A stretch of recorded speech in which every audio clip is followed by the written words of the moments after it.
parang kasi, parang akala niya, kinakausap lang siya ng normal. Yun pala, ini-interview na pala siya. Press na pala. David, wala bang artista sa Indies Ireland? Press ko na pala to. sabi niya sa akin, I thought he was just a nice old man. Si Lars Santiago ba?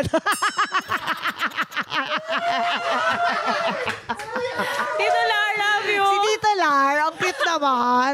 Well, he is really a Friends nice sila. old man. Ano ba? He's really nice. Ano He's sasabihin really natin, Tito Lar? Young siya.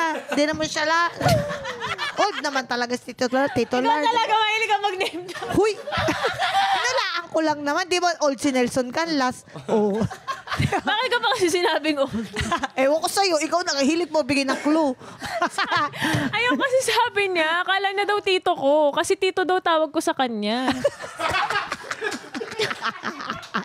Actually, mga ibang foreigner, di ba? Ganyan. Like sa Korea, di ba? Pag yung mga Pilipino, kapag Pilipino nagkita sa ibang bansa, yung mga Korean, tataka sila.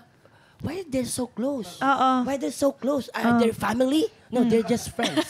They're just Filipinos. Oh, they're just Filipinos.